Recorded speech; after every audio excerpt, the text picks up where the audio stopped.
Yo, hey internet people. I wanted to do a video off the books today, off script, because I made a short today and my wife has been asking me about this a little bit, or at least mentioning that it sounded like this other thing when I would talk about Reiki. And I just wanted to address it directly, and I didn't want to make a script because I don't know where this is going to go, because I have so many aspects of this that I've thought about that I don't know which one's going to manifest. So let's just let's just find out together. So, Reiki is a Japanese term, but the term ki has been around for a very long time, like way before what we understand as like the modern day Japan. Ki, this vibrational, like wavelength energy of the universe that people can tap into, has been known throughout the world in various different ways since, I think my master at least thinks since time immemorial. I think that most people nowadays, when they think about ki, they tend to think about it in terms of martial arts. I think that's with good reason. I never really got into Dragon Ball Z, but that's a great example. Anime, along with various other novelizations of Eastern and Middle Eastern stories, have all touched upon the idea of ki being this sort of magical, mystical, sort of mage substance. But the way I knew it when I was first learning about it, when I was like 12 or 13, I went over to my friend's house and his older brother was really into Bruce Lee, who hopefully you've heard about. If you don't know who I'm talking about, I'm not going to do like a history on him. You can go look at him on the internet. He actually taught us some of his boxing skills because he was working on boxing at the time with a gym. But I watched Bruce Lee after that. And I'm thinking specifically of this scene in Enter the Dragon, which is one of the more popular movies he did. And he does a battle with this like kung fu monk and beats him handily, like doesn't even get touched. And as the master talks to him afterwards, and he says something like, yo, I notice you're kicking so much butt that your butt kickery has ascended to a spiritual level. And then he's sort of like, the camera's on Bruce Lee, and it's like, talk about it, bro. And he does. And that's when he says the be like water meme that people, I think, kind of know about online, which is, you don't want to have technique. Technique makes you linear. Technique makes you solid. Technique makes you unable to bend. Should you know your moves? Yeah. Should you practice techniques? Sure. I'm speaking more in martial arts right now. Yeah, you should know how to throw a punch in whatever style you're using. Or like in jiu-jitsu, you should know the proper way to shoot in to get close to your opponent. But what he meant by the be like water is to be adaptable and to allow the moment and the necessity of the moment, if there is some, and then the desire contained within the moment, if there's no necessity, to allowing that to flourish through you. And I think he says towards the end of that monologue, he says, what happens when you are attuned to this way of being, then the punch does itself. The punch is not something you are forcing upon your opponent. You are simply in tune with your opponent to know enough that their defenses are now opened, and the ultimate manifestation of this fight will be the punch manifesting, you know?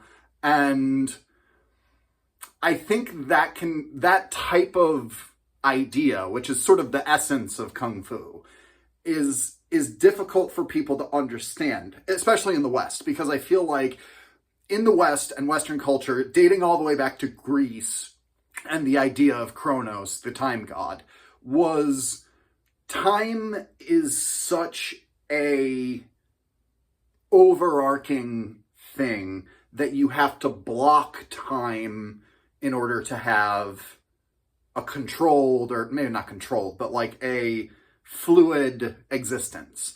And so there are times in which you would go and do martial arts and feel that energy. But then there are other times where you're at work where you're miserable in your cubicle, right? And I think in that way, as I was just talking about my wife about the idea of religion and Reiki the other day, is that that's how I always felt about church. And sort of in my mind, the falling shortness of church. And that's that if going to church is where you do your in-tuneness, if only going to church is when you have your time with God or time with whatever deity you believe in, then that means that all of the other times you're not having that experience. And similarly, like the sort of Western style of martial arts training, even in the way they kind of crafted Taekwondo, where like a lot of times there's these Taekwondo studios that don't have a lot of philosophy there. It's mainly just like the exercising thing in the community, which is still good, don't get me wrong. But like the idea that there is a time and a place for being in tune, and then there are all the other times, right? And that kind of goes into one of the greatest descriptions of enlightenment that I've ever heard, which is before enlightenment, chop wood and carry water, and after enlightenment, chop wood and carry water. And the thing about Reiki that makes it different from just that energy that is used for combat, or energy that you summon in special occasions to do certain forceful things, or, I know this is a bit of a run-on sentence, but like, I also view the idea of like these treatments that we do, like Reiki treatments and acupuncture treatments and stuff. The idea that you go into these treatments and that's when you have your in-tune time and they provide that service for you. And then all the other times you're not going to be in tune because, you know, if you ever get too out of tune, you can just run back to the needles or run back to the healing hands and get it done for you. And I guess that's one of the reasons that I always insisted on doing the talk stuff during Reiki sessions and spending so much time with someone that you're teaching, like talking things out with them. Because the energy, the way of things can often seem cold and harsh, because I think when a lot of people, particularly people who have fallen away from your religion or your faith or never had faith to begin with, and even for people like me who believe in different aspects of many different faiths and also believe in Reiki, is that like the world can be really hard and the world can be really overwhelming and the world can be really cruel and uncaring. And it's tempting to think that if Reiki is connected to all of that, then therefore that energy must be that. It must, somewhere within Reiki, there must be this sort of cold and calloused thing. And I think for me, the only thing that really relates to is the idea of like death. And I think that was sort of what the Greeks were facing in terms of Kronos, and I think that's what a lot of us are facing now, is like,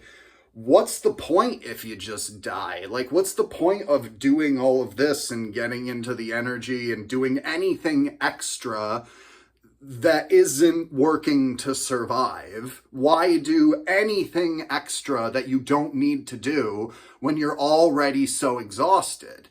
And honestly, that's why I got into Reiki, is because I felt like I felt really bad because I had left the church, you know, because I wanted to find my own way, and I went to college and I did religious studies and I found all these different ways, but it wasn't until I found Reiki that I realized that like I don't want to fight with karma. I don't want to fight with the will of God. I don't want to try to determine what the will of God is and if I'm doing it right. I don't want to try to figure out how to escape the negative aspects of my karma or what I need to do to escape it to begin with. I don't want to do any of that. And I think most of you don't either, because we just don't have the time. We don't have the time. And with that being the case, that's why in all my early videos and some of the more recent ones where I taught using the hands, even if you haven't been attuned or anything like that, the reason I bring Reiki forward and the reason I even started this channel to begin with is so that y'all can feel better. And that's what Reiki does. It helps you feel better, because the ultimate nature of the human being is to be existing on or in or adjacent to good vibes. And I'm sorry to any religious viewers out there, but I always feel like in every religion I've ever experienced or gotten too far into, if I read the books or read the adjacent apocryphal texts, I always feel like there's this specter of punishment. There's this specter, this eye of judgment that floats above you saying, you didn't do it good enough, or you could have done better. Even if you yourself are morally trying to be a moral being and morally striving for goodness in your life, despite the universe's, shall we say, pre-existing conditions, right?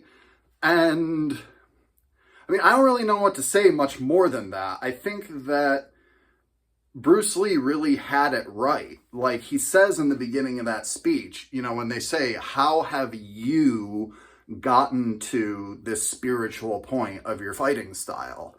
And he says first, before he says anything about water, he says first, by realizing that I does not exist, right? And that's what I think Reiki offers beyond just the feel-good thing. Because there's plenty of things out there that'll help you feel good. But the thing about Reiki is it helps you dissolve the aspects of yourself that are clinging to things that aren't allowing you to feel good. Or feel better, because once you start feeling good and once you start running your life in a decent direction, things are going to get better. And then for it to start sucking there is going to be noticeable. I mean, when things get really good for you and you're really vibing with the energy, just feeling a little off from that is noticeable. Never mind going all the way back to the miserable wretches that I think a lot of us were, at least when we were teenagers, So that's the ultimate way of the key that Reiki provides. That's the whole idea of Rei, which is better, but not in a condemning way. Not saying that, oh, well, I used to be a piece of crap, but now I'm better. Reiki says that you're not only who you were and who you are, you're also who you will be. You're the energy that makes all of that up, and you're connected, or at least a part of the energy that makes up the entire universe, the whole world, and everyone in it. And that feels good. And I've never found a better way of looking at things than that. And so that's what I hope to bring to people in these videos. And I hope that you can get something out of them. So thanks, guys.